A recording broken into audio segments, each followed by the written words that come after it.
The Short Game is listener-supported on Patreon. If you'd like to support the show and join us on our Discord, head to theshortgame.net or patreon.com/theshortgame.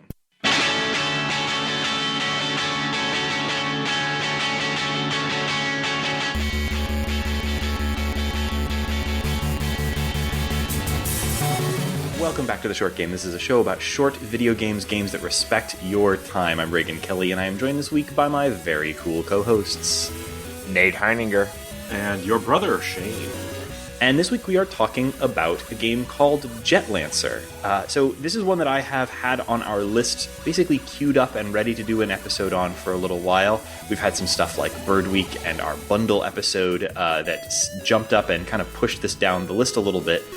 This came out on May 12th, and I bought it day one because I was actually hotly anticipating this game, because it very much reminds me of a game that I liked a lot and we covered in the first few weeks of the show, Luftrausers.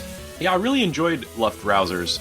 At the time, it felt like a wholly original take on kind of the flight sim.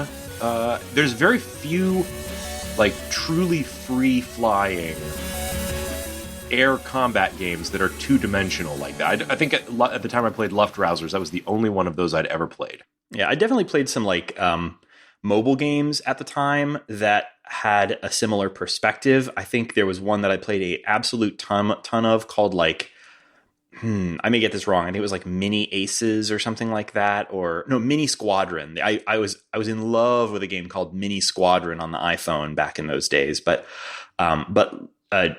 Luftrausers was very arcadey, and it was probably the first really arcade-ish, arcade-style game we covered on this show.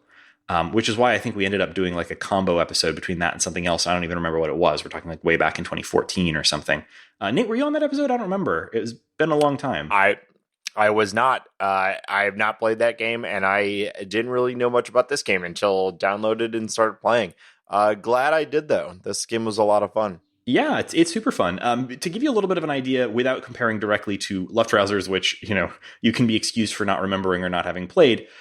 This game is a 2D perspective pixel art shooter, but unlike the traditional 2D shooter style, where usually you have a perspective where the screen is scrolling either up or to the right, and enemies are entering mostly from one side of the screen. This is a sort of a free floating thing where you have 360 degrees of movement. You can fly in any direction, shoot in on any direction, and enemies are approaching you from all directions.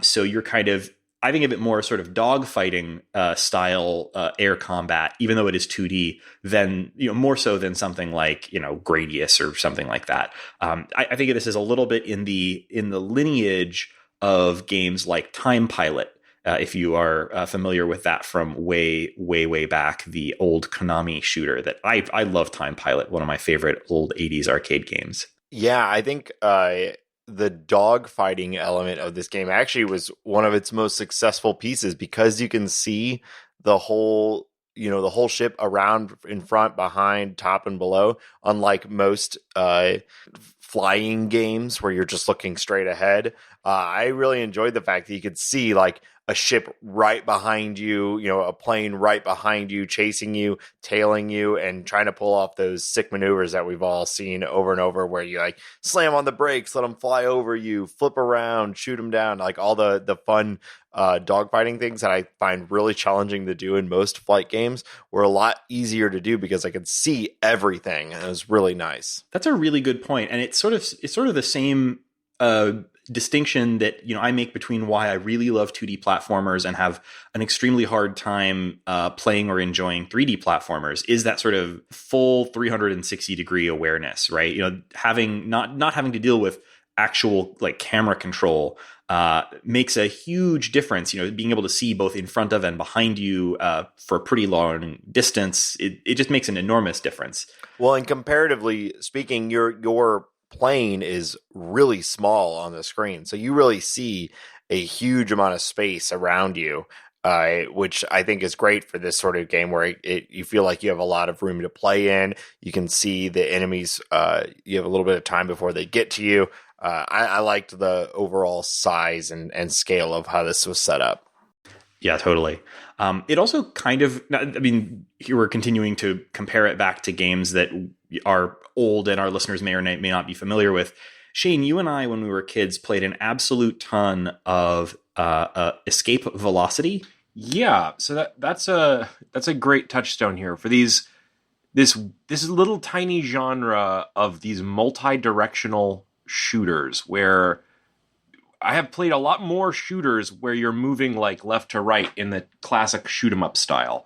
Yeah. And not that many where you have the 360 degrees of freedom. Like the big difference is the thrust, because with something like this, with a shooter, you usually just, hit left to go left on the screen, hit right to go right on the screen, etc. But with this game and Escape Velocity is a bit of a specific call out because it's an old Mac game, and who had those and who was playing games on them back in the 90s. But to give you some context, it was like a top-down space flight game, not a shooter in the same sense, although you did, have a gun on your spaceship, much less sort of like frenetic than this. But the fact that you're not just sort of moving freely around the screen, but instead you're managing thrust. So you're pointing where your ship wants to go and hitting a thrust button to go that direction. And that gives you the freedom to like flip your ship around, turn off the thrust, flip your ship around, and then thrust back in the direction you're coming from and kind of do like a air brake, which is a like incredibly satisfying maneuver that is really core to the movement in this game. Yeah, I think it's also kind of worth pointing out that like, you brought up Escape Velocity or EV Overdrive, was it Override? Whatever. Those being space games means that the air combat or whatever in it is missing a key piece that this game has, which is kind of the force of gravity. As you're doing all of these different maneuvers, you also have to kind of keep yourself from dropping like a rock. So you have to be continuing to use your thrust and kind of darting back and forth across the play area in order to maintain your altitude and not hit the ground. And they have like a nice mod in there that lets you automatically pull up if you're about to hit the ground, but you might find yourself turning that off as you get a little more experienced in the game, because the mod slots are kind of precious, and you might necessarily you might want something that's going to help you win more than just help you not die. Totally. Let's come back to talking about the like weapons and the weapon mods, because those are a super important part of the game. But I wanted to mention a couple of things about like where this game comes from and everything before we get too far forward in that stuff. I mentioned that this reminded me of Luftrausers. The way that I became aware of this game was a little bit cool in that, like, I follow the guy who made the original Luftrausers and many other games from Vlambeer on Twitter. That's Rami Ismail, I think is his last name. I may be getting that wrong. Anyway, he tweeted something saying, for those getting in touch, yes, we know about Jet Lancer and realize it looks like a colorful, over-the-top take on our minimalist game Luftrausers, which is awesome. I'm extremely excited to play a colorful, over-the-top game like Luftrausers, which I thought was a really cool and classy way to, Luftrausers came out in like 13, something like that, really far back. And so while cloning of games definitely is a problem, this is not a clone of Luftrausers to the extent that it feels like actionable or a problem. Really, it feels like an expansion on the concept. So Luftrausers has a very stark black and white art style, although it's sort of like two color art style, and it has this aesthetic that I don't particularly dig. It's basically kind of like over the top pseudo Nazi imagery, which I thought it was kind of cheeky and funny back in 2013 or whenever I played that game for the first time. But today, I don't know, it doesn't appeal to me in the same way that it once did, for maybe obvious reasons. And also, why have you stopped being a Nazi, Raygan? Well, let me tell you. But the other thing about it is that like it's a game that I've found really hard to go back to lately because it is so arcade style. It is just about like dropping into a match or stage or whatever and playing until you can't play any longer and die and get a high score. And there are unlocks, but they're all just sort of ways to change your ship. They're not things that, for example, like make anything easier or unlock new modes of play. They're just things that kind of, well, they do unlock new modes of play. To say that a different way, they're not like new levels or anything like that. It's just different types of attachments for your ship that may change the way the game plays a little bit. But it's not something where it feels like a game with like, there's no campaign mode, for example, and there's only one type of mission. It's shoot as much stuff as you can before you die. Whereas this takes that same basic gameplay that was really addictive at the time and adds a campaign mode with multiple different mission types. It has a story, which we'll talk about, that, isn't great shakes exactly, but it definitely helps sort of string you along from one mission into the next. The graphics are extremely colorful, and it just sort of really pops. What do you guys think of the art style overall? Because it kind of has two. It has the art style, well, maybe even three. It has the art style of the actual ship combat, the fighting, shooting stuff. There's the 3D art style of the minimal 3D elements in the game, and then there's the portrait art. Yeah, I enjoyed the art of the core art of the game when you're actually playing as the as the titular jet lancer, I guess. And in a game like this, I'm just looking for easily understandable iconography. Everything's moving pretty fast. I am generally not good at these sorts of things. Identifying fast moving small things on a screen is not great for me. But I think this game did a pretty good job of most of the missiles or the bullets are all very big, very bright. You can see them really easily. You can tell what is a bad guy very clearly on the screen. They do good markers to indicate to you in what direction are the enemy ships coming from. I thought it was really nice for a game where you're mostly going to be focusing on playing and surviving and not necessarily on like, oh wow, what is like, that's a great detail of that plane, like I think they were fine. It looks nice, but mostly I just appreciated how easy it was to understand what was going on the screen. Yeah, the main thing about the like plane, the in-game plane art is mostly just that the planes have distinct silhouettes.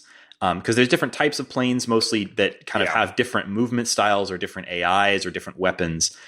Being able to identify them really quickly helps a lot, with just being able to know how you need to address each plane, because they come up on screen really, really quickly, and you need to be able to hit them with the right kind of tactic, so to speak. Like you need to know whether you need to get out of the way or dodge past them and fire from behind them or whatever it is. So I think the in-game art is really pretty attractive. The backgrounds are pretty great. But the ships themselves are simple enough, but have distinct enough profiles to like really, really work well in this style of like super fast paced gameplay. I'd like to consider these as kind of the stylistic equivalent of Advance Wars. Advance Wars was a GBA game that was kind of a tactics game, but stylistically it had very bright, cartoony character designs. You didn't just have a tank, you had a bright orange tank. And the tank had, you didn't have infantry, you had little colorful anime infantry. So if there were a air combat game in the world of Advanced Wars, it would look a lot like this. I can see that. And I think that's fair. Yeah, if you had like that game then come out on something like the PS2, then it would be that would be pretty close to something like this game, I would think. Yeah. They do just use the quote unquote 3D graphics, which were pretty minimal 3D graphics for the map. That's probably my least favorite part of the game, stylistically, because there's really a single path through these levels. Like there's no branching much at all. Maybe one or two places where you could tackle two levels in any order you like, unless maybe it opens way up towards the end, which I didn't get all the way through. No, I've beaten the game now, and I can say it's still. There are definitely a few places where you have the choice of maybe as many as 3 or 4 levels to choose from at a time. But it is essentially like, the levels are numbered, and you kind of know like, okay, I need to go from 1 to 2 to 3. I might be able to go to like 4 to 6 and then go back to 5 if I want, but they're numbered. Yeah, it's very strange. I was pretty surprised with the overworld. My first thought was something like Anodyne, or if you played Even the Ocean, they do that where you have this overworld that you're walking around on and selecting the levels. But there's really not much to do on the overworld except for drive your little boat tank around. Yeah, it's basically just a level select, even though it's like I don't think it detracts from anything. It's cute. I thought it was a pretty attractive, but yeah. And if you want, you can pull up a list of all the levels and just pick one from there if you don't want to putter your boat around. Yeah, I was just surprised because it is, such a arcadey feeling game that it has this little overworld that you're driving around on. I was expecting something like maybe at some point I'd get to actually maybe there'd be like a ground game fight that I had to do, with this tank or this boat tank or whatever it is that you're driving around. It's like a hover carrier or something. Yeah. I thought they were kind of setting up for that, but it doesn't need it. This is super adds nicely simple, to the world of the game. Yeah. And other art stuff like I thought the character portraits are pretty much fine. Like, they're attractive enough. None of the characters really stood out at me. So like, we'll talk about the story in a little bit. The story is, it's fine. It's no great shakes, but it's also like perfectly reasonable for stringing one shooting level into the next. Yeah. How many different setups can we do for essentially the same gameplay over and over? Just a variety of different planes and, ground assault weapons. But how can we set it up to where it's like a slightly different reason why you're fighting all of these things? I mean, the story as such is like you are a tough renegade, jet pilot on a planet that seems to be nothing but jet pilots, where everything is like regular people jet pilots versus sky pirates, which are a thing. And your whole job is kind of roaming around, shooting down sky pilots. And then, of course, stuff happens that involves giant robot bosses that you have to kill coming up out of the ocean. That's pretty much the whole story. Yeah, and there's a talking cat. Yes. So, so there's that too. That's the world we're living in. I will try to give the game credit for one thing that I thought was pretty neat, though, and that's that it does play a couple of times, not very often, but a couple of times with storytelling stuff within the levels that I thought was actually really well done. So I'll give you a quick example. There's this massive tower that you've seen several times throughout the game, and it's like just sticking up out of the map, and you don't really know what it is.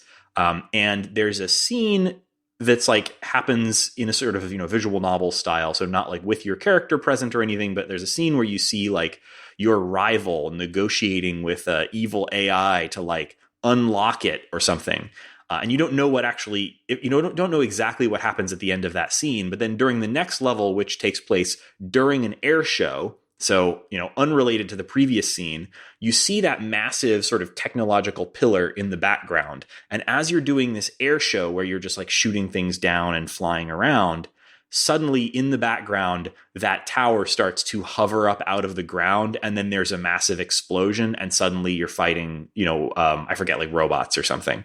And I love that little note of storytelling happening in the background while you were doing other stuff. I kind of wish the game would do more of that, because it was actually really effective when that happened. I was like, oh man, I could see that thing in the background raising up out of the ground. And ooh, I think I know what's going on back there. And then suddenly you're fighting new stuff. It was, I thought, a really, really cool moment. It was cool. It was surprising too, because each of the levels start with very clear goals. Mm-hmm. And so you are often kind of tracking where you are in the goal. A lot of them will have a indicator on the screen, whether it's like a high score or survive a certain amount of rounds or destroy a certain amount of, specific types of planes or whatever. So you're kind of constantly tracking that. And that was really interesting because it completely, you're in the middle of a goal and it completely changes the whole thing right in the middle of the level. And yeah, I agree. That was an interesting point. This isn't quite as unusual as that surprise by changing the background and having events happen that way. But the game also does have, I thought, a pretty good use of kind of chatter over the comms as a way to tell stories within the levels. There's some examples that I think are pretty nice. Like there is a otherwise kind of annoying escort level where the other airplane you're escorting is a kind of a rookie pilot who's really excited, and they make pretty good use of that kind of back and forth chatter within these levels as a way to kind of keep the story happening and moving forward. And then, just as important, when you're playing a level for the 50th time, they allow you to skip all of it. Yeah, I really liked that, you hold down a button while you're starting the level and it skips all of the dialogue before it. And if you're playing the same level multiple times and there happens to be in-level dialogue, it will skip it as long as you're not playing it for the first time. So big plus there. I want to talk a little bit about the specific mechanics of the guns and the flying. Because you unlock new stuff as you go in this game, and you can customize your jet lancer, your plane, quite a bit. You start out with basically three main kind of things you can do. Right? There's so mapped to the triggers, you've got thrust, which is just like fly forward. Or you can use a second trigger, the left trigger, to do a boost thrust, which is limited and kind of has a cooldown, but is much faster. And then you have a regular weapon, which is like a machine gun. And then you have a secondary weapon that is usually like rockets. All of this is on, or almost all of that is on the triggers. There's also a dodge roll and some other things like that you learn that are mapped to buttons, and all the buttons are very remappable. I'll say I thought the game had really good controls, and the ship and all the weapons I thought were really, really nice. But while normally that would be enough for me to really like a game, I found this one sometimes falling flat for me, and a lot of it had to do with how the levels were tuned. And that got a little better because there were some updates that came out as we played. But if I hadn't known from you sharing it with me that the game had updates that addressed some of the very specific issues that I had with some of its difficulty and some of the gameplay, I would have put it down frustrated and never come back to it, which I may still do. Yeah, honestly, I was... one of the reasons that we took a while getting to this game was that when it launched, I think it was poorly play tested, frankly, because there are certain levels. There's a lot of different types of levels in this game. So, things like kill X number of enemies, or kill this one large boss, or stay alive for X amount of time, that sort of thing. But there are some levels in the game that are just a simple score attack. And level 15 was a, hit X score within 3 minutes type of level. And the score requirement was so astronomically high that when the game initially launched, that I can only imagine that this was only play tested by the developer or other people who were like insanely good at the game. The number was just like, on the face of it, a ludicrous number that would be totally unapproachable. And it was this like weird difficulty wall that I hit right at the first day I sat down to play the game. I played through the first 14 levels, no problem, and then hit level 15, and I was stuck for a while. And it was so bad that I went on the Discord for this game, and literally like half of the messages on the Discord were people like, I'm stuck on op 15. Like, how do you get past op 15? Some people were sharing videos of how they had done it, but it seemed like it was almost impossible to do. Tons and tons of people were stuck there. And it didn't help that the next one just after that, op 16, was also similarly over the top hard. And the rest of the game, much, much easier than those two. So they did release a patch that came out pretty quickly on the Steam version, but because of consoles being what they are, took a month. Didn't come out until June 1st to come out on the Nintendo Switch, which is where I was playing the game. So I pretty much just had to sit down the game and come back to it when the update was out. And that's not a great experience. But, if you're hearing this now and you haven't already been stuck on Jetlancer, then this is pretty much irrelevant to you. That's been patched on all versions. And I think the new score targets are much more reasonable. They were still challenging, but I got it on like a third try after the patch. Yeah, it was, having not played until after the patch, this game is definitely challenging at times. That one in particular, I was able to beat it within a few tries, but it was always right within the last few seconds. I felt like I beat a lot of these levels right as the timer was going down. I got stuck on Op 22 for quite a while, but was able to get through it. I feel like it's balanced at pretty challenging, though.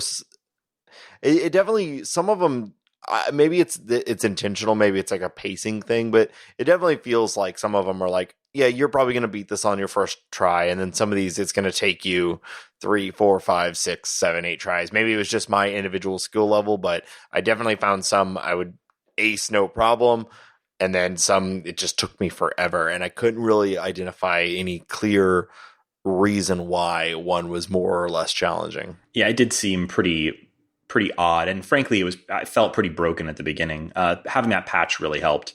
It's not a super long game. There are 30 regular levels and 11 boss levels, and most levels take only about 3 minutes. But if you are like me, you'll probably be playing at least half of those several times, maybe even a dozen or more times on some of the really hard ones. Yeah, I had to replay a lot of these, and there is a score system which counts up how many things you destroyed, how long it took you, if you're doing any combos and dodges and things like that, and it gives you a rank of the worst you can do is D-, which I guess because anything less than that and you failed the level anyway. So the worst you can do is D-. You can go all the way up to S tier, and I found like I was either a D- on most of the levels, or I got like an S, and I could not figure out why some levels I was able to ace and some levels I was not, but it took me multiple tries on a lot of the levels. But over, I kind of like that in a game. Obviously I talk about, challenging games are usually my thing. So I tend to enjoy that need to replay things over and over. But I did find like sometimes it got to the point where I'm like, oh my God, I just want to beat this level, and I just want to get to the next thing. The game would really benefit from some way to kind of grind it out on some of these tougher levels as you progress. And I know that's a big design choice and probably not what they were going for, but it really is not a feel-good in games like this when you're playing the same level over and over again and making no progress whatsoever. If the game had a lot more of the path branching and I could have gone and beaten a few other levels, or if some of the levels were optional, all of that would have made it a little smoother for me. I agree. I think a larger number of levels, I'm not usually the person who's asking for that, but a slightly larger number of levels, including some more optional levels that would maybe let you go out and try and unlock some more of the upgrades and then come back to levels you're stuck on, might have helped. I really liked the upgrades, and every now and then a new upgrade would come in that totally changed the way I was playing the game, and that's one of my favorite things about this game, although I did sort of eventually settle into like a build that I'm mostly stuck to for the last, say, third of the game. But there's still stuff I haven't unlocked because there's a new game plus. I don't know if we'll be able to talk about that. I haven't played any of the new game plus, and I don't really know exactly what's different. But I know that there are a lot of unlocks, and many that you don't unlock over the course of the main game that are kind of saved for later stuff. What did you guys like end up using? What weapons and upgrades and everything did you guys end up going with? It was really hard for me to get away from the standard missile upgrade, which you have a charge weapon. So normally L1, I was also playing on Switch, so the left bumper will fire a single guided missile. You have 4 of them. They slowly recharge. But if you hold L1 or left bumper, it will charge up a weapon. And so the base level charge weapon that you start with is a release of like 6, 7, or 8. I'm not sure how many actually of those guided missiles, and they will spread out and and just wreak havoc if you're swarmed by a lot of planes. And again, because I'm not great at these types of games, anything that's a guided missile is really helpful for me.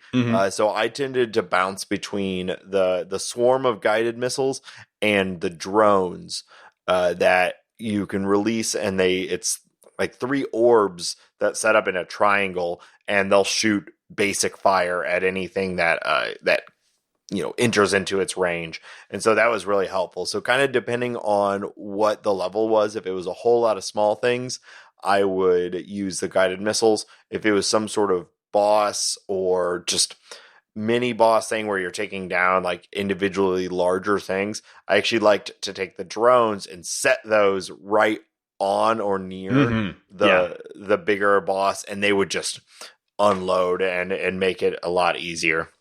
I did the same thing pretty much. Like I used those drones a lot on bosses and on anything where there were like large crowds, because I found like sometimes if there were large crowds of small enemies, I would get surrounded and they'd light me up and I couldn't dodge fast enough. But if I set down some drones, I could kind of spend some time like collecting these people on my tail and kind of fly back and forth through the area where I dropped the drones, and they would all get shot up for me, so I wouldn't have to try to individually target all of them, which was a big help. I found I was using for the special weapon, I switched from the guided missiles.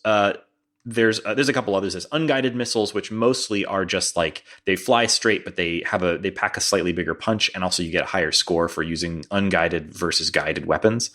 The one that I used the most was the ballistic proximity charge, which is kind of like a dropping a bunch of flak that explodes on contact. I found that worked really, really well on bosses. It was high damage, and you didn't have to be super precise because it hit over a pretty large area. And even against other planes, since it explodes when they fly near it, you didn't even have to get a direct hit. You would try and get it near them, and if they were flying past it, it would explode and hurt them. So that was pretty cool. And there's a ton of the regular modules. So you get to pick one special weapon and one charge weapon. I used a bunch of different ones for the regular modules across the course of the game. But one thing that once I unlocked it, I used constantly was the dash module. You start the game with a dodge roll. So I forget what button it is. I actually remapped it because it was not in a comfortable position for me. All the buttons are remappable, which is great. But you can hit this dodge roll, and it, anything that would normally hit you during this slight animation of rolling just sort of flies right past you. So planes, missiles, whatever it is. And it's pretty important even for things, you can even dodge roll through things like lasers. But the dodge roll, I found it really hard to get timing wise right. But you can replace it with one of the mods with basically a dodge dash that like does a forward sort of jump of a couple of, plane lengths. And what was really great about that was that it still had the effect that the dodge roll had, and that you had some like iframes, but it also did damage. I think it was only I think it might have depended on things being near the rear of your plane when you do the dash. But like you could dodge through enemies and actually do damage to them, with your gun while you're coming towards them. And I think with the back of your plane once you pass through them. And so I found like dodging, doing these sort of like dodge jumps past or through enemies became like a huge part of the way I played for about the last half of the game. Yeah, I played around with that for a while too. I used the roll, just the standard dodge roll, more than the dash, but the dash was definitely helpful. And I tend to like those upgrades in games like this that allow you to alter your movement. And I did use that from time to time, but I think overall I use just the standard roll more than the dash roll. But I really like how easy and quick you were able to switch things in this game and try different builds. Game loads really fast. When you lose it, you have the option to go right back to the loadout and switch your loadout. So I think that's one of the better parts of this game. I mean, overall, like I think this game feels great. I think it's a little more challenging than I would like at times, but like the flight mechanics, the way the plane feels to fly was a lot of fun and really, really unique. I know you guys listed off some games at the beginning that you felt like, but I personally had not really played anything that felt exactly like this game. And I really enjoyed that you were explaining earlier the freedom of the thrust and how you can kind of like let go and spin your plane in a full 360 degree. So it'd be really fun. You have somebody on your tail, you can let go of thrust, flip your plane entirely 180 and just be flying backwards, shooting the plane that's been right on your tail. And then you can just whip back around or now start going in that direction. That freedom of movement felt great. And the gravity element to it, actually, I kind of liked that. It made it sort of this push-pull where you're playing with you could actually purposefully let yourself drop down to maneuver around missiles or whatever it is. I really felt great flying the plane, and I liked how they added things that changed it, but nothing so dramatic. I'll also say if you turn off the autopilot thing that makes you not crash into the ground, be prepared to crash into the ground like 8 times before you get used to it. It took me a little while to remember that I had turned that thing off, and you will just like it is a very smooth animation when it does it for you. So whenever you turn it off, you're just like really anticipating this really smooth animation that sort of bounces you back up into the sky. And when there's no resistance, you just crash right into the ground. It's pretty surprising and took me a while to get used to still. So I haven't played a whole lot of games that do control a lot like this, but what it is very similar to a genre of game that I absolutely adore, which is the dual stick shooter. This is more of a directional shooter or a multi-directional shooter where you can turn and change your facing. You can't constantly fly the jet backwards and circle strafe, and having that limitation makes it in some ways a little more interesting. So this is a kind of control scheme and way of playing games that I would like to see more of. I think it's uncommon, but maybe it just needs that one breakout game. You mentioned the control scheme. There's actually several options for that, and I thought that was really interesting. One is that the default controls are basically what I think all of us played with on the Switch, which is that you point your left stick in the direction that you want to face the plane. But if you prefer, they have an option that's called arcade-style controls, which lets you basically have a button or direction on the stick to go clockwise and another for counterclockwise. So the advantage there is that you get this very direct, like, I want to turn my ship left or right. There's no question on, if I stick my stick in a particular direction, which direction, clockwise or counterclockwise, is my ship going to be rotating. But the disadvantage, I guess, is that like it feels a little less direct. But it felt very arcadey to me, hence the name, I suppose. And I actually played with that control scheme for the first several levels because I thought I might prefer it, but I ended up going back. And on PC, this game is out on Switch, but also on Steam. On PC, you can aim with the mouse, which I think would be a totally different experience, and I'm really curious to try. So like you literally have you can, I think, pretty much freely point your mouse in the direction that you want the plane to be facing. And then it faces your mouse cursor essentially. I think that would be a really different way to go. I could see it being faster. Like, I'm not exactly sure how the game handles the mouse controls, but I could see it being a lot faster to switch from pointing to the left to pointing to the right if all that means is sort of dragging a cursor across the screen instead of, moving the analog stick and waiting for the plane to execute a turn. So I'm not 100% sure how that works, but it seems really interesting to me that this game has so many potential control schemes. And also it has a lot of options for difficulty adjustments. So if you happen to want to switch it to like a has a full accessibility menu. You can turn invincibility on and off if you just want to sort of fly around and shoot things without worrying about dying. But it also, in addition to just regular invincibility, it has an option to set the damage to 50%, which is, I think a pretty nice approach. It has an option to increase the evade window. So like if you're getting shot at and you want to do a dodge, you can increase the amount of time that dodge roll is effective for. One interesting thing is that you can change almost all of the things that require holding a button down in the game. Like, for example, firing your minigun, your machine gun. Rather than holding the button down, you can change it to be a toggle. So you press and it starts firing on auto, and then you press it again to turn it off. Or you can do the same thing with thrust.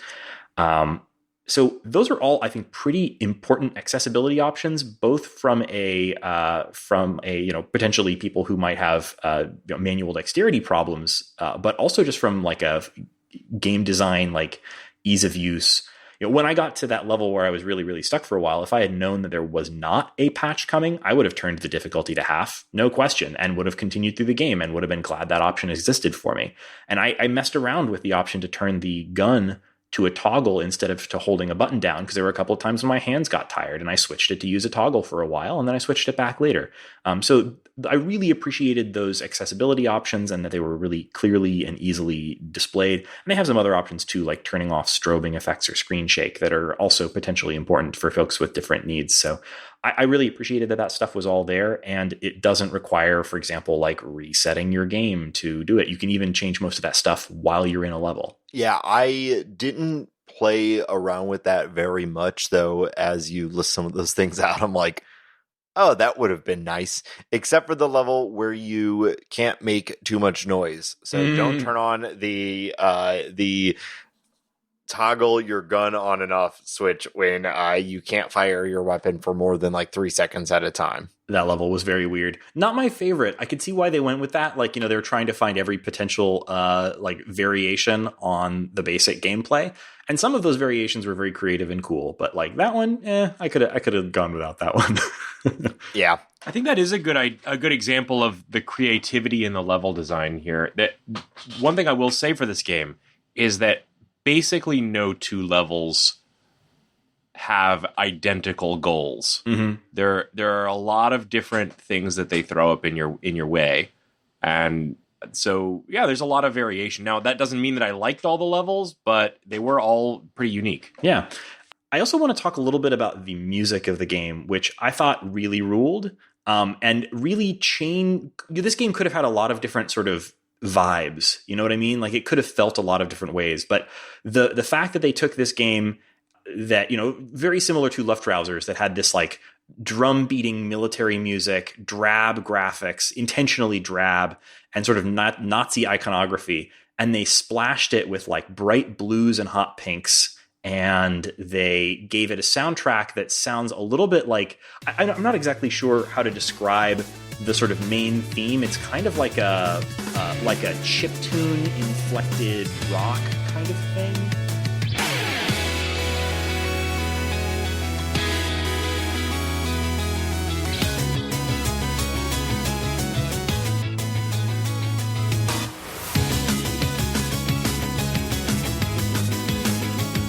I think that's a good description, honestly. It's very fast-paced. It fits for a jet fighting game, I don't know if I have a better way to describe it than that, but I really enjoyed the soundtrack as well. Yeah, it's very guitar forward, which is not something that you get in a lot of these sorts of things. And it feels like really electric guitar-y. One thing that I noticed about it that I wasn't sure about at first, but then kind of confirmed by there's an interview with the musicians group, I guess, that the duo that did the music for this are called Fat Bard. They've done a number of soundtracks, and looking at their website, they've done things like the soundtrack to Battle Chef Brigade, Crash Lands, Levelhead, which is pretty recent and looks cool. But this game, they went for this sort of like this rockin' guitar kind of vibe with a little bit of a background of chiptune synth. But then there are times when the chiptune comes to the foreground. So they have these sort of two versions of most of the songs. And from what I understand, it's like when you're taking damage, maybe, or when you've like received a bunch of damage, and then also when the boss fires those big screen clearing like. Any of the bosses, they all have these big screen clearing things where the game goes totally black and white, and mostly at that point you just hope to survive and not get hit by massive lasers. And whenever the game does those sort of massive screen clearing things, it also does this switch from the sort of more electric guitar to the more chiptune style. And I thought that was really cool and effective. I really enjoyed the music to this. I could have used slightly more music. There was maybe, I don't know, looking at the soundtrack here, there's more tracks than I would have expected. But I definitely felt like there were some places in the game where like, I've heard this song a lot now, I could maybe use something different. There are 14 songs in the soundtrack, so maybe I just wasn't hearing some of them or something. But overall, I would say music did a lot for this game. Yeah, which you would hope. It's hard, you'd hope the music would really help fuel the game, and they did a great job. Mm-hmm. So definitely recommend checking this game out. This was Jet Lancer. It is available on the Nintendo Switch and also on Steam for Windows and Mac. And I believe it's MSRP $20. And I think it's definitely worth that. I played it for just under 10 hours by the time I beat it. And I may jump back in and do more levels and try and play through some of the New Game Plus. Yeah, I even though I found it, still pretty challenging at times, I really enjoyed this game. It feels great. And again, I've not played much else like this. So if this sounds fun to you, I definitely recommend picking it up. I dropped this game about 2/3 of the way through, and I never looked back. I'm sorry to hear it. I know Shane had a little bit of a harder time with some of those mid-game levels, and that's no fun. By the way, I just said it was $20, and I was wrong. It is $14.99 on both of those stores. So I would definitely recommend it. And if particularly if you're not deterred by challenging 2D like shoot flighty. But it's definitely a hard one. So prepare yourself for that, and hope you enjoy it if you decide to play it. Oh, and you know what? One last thing, we didn't talk about the bosses. I won't make a ton of. I don't have a ton to say about them, other than that the bosses in this game are really good. There are several different, very, very different styles of bosses. Things like big ground-based tanks, massive mechanical snakes, giant walking robots, giant hovering robots, etc. And every single boss was pretty unique, and I had to take slightly different approaches to each of them. And I would say all of the bosses were really great and fun. 100% enjoyed all of them. Yeah, that's a good call out. The bosses were often the where you would feel the most badass while playing this game. Yeah, totally. So you can check it out on all those platforms.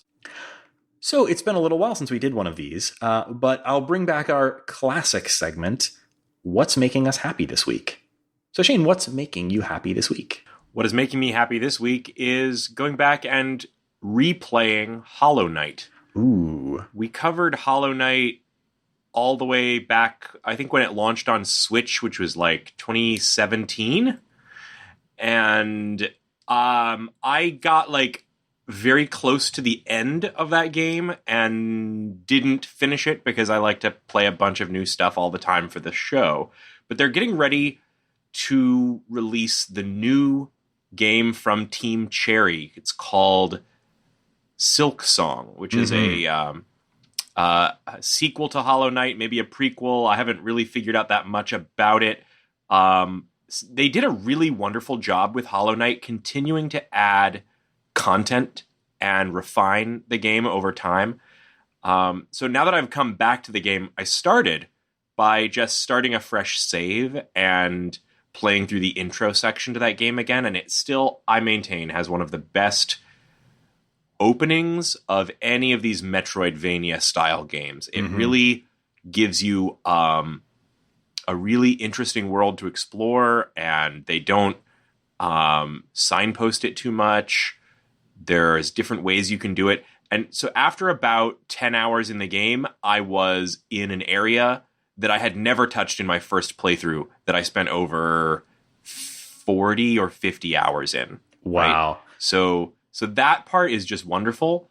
Once I did start kind of getting back onto some of the main quest line where I was realizing, maybe I'll just go ahead. I did jump back into my original save, which was a really nice way to just felt like hitting jump ahead, hitting fast forward. And now I'm back on the main quest. I'm closing in on the ending of the game, and I'm also exploring some of these new areas that they've added since I played it last. I think right when we played it, they had just added a thing called the Grim Troop, which was like a circus that comes to town in the game. But they've also added something called I want to get this right, Godmaster update, which adds this kind of outside force that has come to the Hollow Nest and has kind of been drawn by the power that still lingers there and is looking at it as a possible. I think this actually adds another ending where you can kind of side with this new outside force that's come to kind of hunt down the gods of Hollow Nest. So all of that stuff, really, really good. Really great game. It's fun to be in one of these kinds of games and continue to just unlock and find new areas and new stuff everywhere you look, which is the constant experience of this game. It's such a great place to explore. I'm also getting really back into the lore of Hollow Knight, which I don't have time to explain here. Right? But there's a lot more going on in Hollow Knight than you might think. There's a lot of open questions, but also the thing that I'm really coming to like about it is when you compare it to some of these games that are also inspired by Dark Souls and have this kind of bleak world full of chuckling NPCs. Hollow Knight's NPCs and signposts and notes left around are pleasantly plain spoken. They tell you mostly what they mean, and they don't just sit there chuckling grimly. So, with a few exceptions. So the NPCs are just one of my favorite things as well. So that's pretty much what's making me happy this week, going back to Hollow Knight. That's great. That's awesome. I have not played that game. I don't think we actually covered it for the show, because as you pointed out, it's like Did we for real not? No. Well, it's too long. It's too long. We've talked about it a zillion times in various places on the show, but it's also like that's an extremely long game. It just never really made sense to do an episode on it. Yeah. Yeah, I've got it probably at least another 10 hours in it, and I'm 50 hours into my one playthrough, and then I doubled up and played another playthrough for 10. So, yeah. I almost always have at least like one game that I'm slowly chipping away at in the background of the games that we cover for this show. Same here. And I think I'm about to pick up Hollow Knight. I think it might be my next one, which I'm excited to finally dig in because it sounds right up my alley. It's time. That game rules. I'll say the thing that I have that's making me happy this week. There's a few, and I could probably pick from a number of things, but the one thing that's probably my big project right now that I'm kind of excited about is, and this, forgive me, this is a pretty nerdy one, is that back when I was 17, I had this CRT monitor from Apple that I really loved, and it eventually broke, and I found a new one. And I want to describe it for you real quick because I think it's a really cool thing. This being a non-visual you need to Google medium, a picture of this thing. That's going to be tricky. I'll try and put it as the podcast art for this section. But basically, Apple, the very last CRT monitor they ever made was one of the most cool-looking industrial design things you've ever seen. It is an entirely clear acrylic CRT where you can look inside and see all of the little pieces, and the way it was designed was really unique. Rather than having a bunch of bits all over the place, it's designed as this little flat black PCB with all the parts coming up out of it like a little city, and it just looks really, really awesome. And I've always wanted to get another one. It's just the most incredible looking thing, and I finally found one out of the blue randomly on Facebook Marketplace, and I didn't know if it would work, but I brought it home and it did. Got it for $20, which is a steal. And right now I'm working on building a custom adapter for it. The unfortunate thing about this particular monitor is that it was designed at a period when Apple was using a custom connector for their video devices called the ADC connector, the Apple Display connector, the redundant connector name. And the ADC connector is incredibly annoying because it's like a DVI connector, but it also carries VGA and USB and power. So if you want to put this thing connected to anything other than a retro Mac from the I don't know when the G4s and G5s were coming out exactly, but anyway, from that era, if you want to plug them into anything else, you have to build a custom adapter for it, or depends on what you're doing. But in any case, I need a custom one. So it's a weird project, but I'm kind of excited to connect this like really nostalgic, very cool looking monitor that I've finally just gotten another one of up to more modern things. I'm quite excited about it. I know that's very nerdy, but that's one of the things that's making me happy this week. What about you, Nate? What's making you happy? Yeah, that's awesome. I've been enjoying seeing the pictures. So what's making me happy this week and has been making me happy now for several weeks, I think I've talked about it on this show from time to time, but playing poker both online and real has been something has been a big part of my life for a very long time. And because of, everybody sitting at home and staying home, we have started a little while ago a home game online using this really silly app called Pokerrrr 2. It's poker with like 4 R's. And okay. It's really strange. It's this like all decked out to be like you're a secret agent, and like bluffing is a big part of being a secret agent. It's this whole stupid poker game, but what's ridiculous about it is that it has this really easy to use way of hosting a game using play money, and that really allows you to define the rules how you'd like them to be. So all across the world, people have realized that this really crummy, strange little poker app that was really probably made, just for people to get on and play against the computers and whatnot, is being used to host home games. And so we basically set the rules, everyone buys in, and then we use like Cash App or something to actually exchange the real money. And we've been doing sit on a Zoom call and play on this really goofy little poker game. And we've been playing poker once a week now for quite a while, and it's been a ton of fun. And it's been great to stay connected with some people that I actually had not really been connected with before very often. So now I'm hanging out with these people every week and playing cards with my friends when I can't do it in person anymore. So it's been great, and it's also just silly to open up this like secret agent themed poker game and play it with my friends every week. That's pretty cool. I'll try to have a link to link to that game in the show notes for folks who might want to check it out and play their own at-home remote over Zoom or whatever poker game, because that seems like a kind of a tricky thing to make work. So if there's a good solution for it, I think there might be people out there looking for it. Yeah, it's surprising how easy it works. We've been doing it for weeks now and have had no issues. That's awesome. Well, thank you so much to all of my co-hosts here and to all of our listeners out there for joining us on this episode of The Short Game. I'll also specifically call out some of our patrons.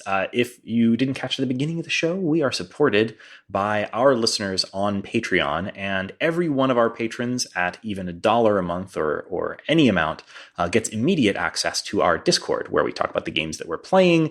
We shoot the shit about whatever else is going on in our lives. We're actually working on preparing to play a game together on our Discord. In that bundle, there was a game called This Discord Has Ghosts in It, which is a sort of a role-playing game / mystery ghost game that you play. I really don't understand what it is, and I don't need to. I'm looking forward to playing it. I'm looking forward to it too. You play it on a Discord, and so we're going to be playing that. It's going to be run by our patron Abram. So thanks to Abram, and I'll go ahead and call out some patrons to thank this week.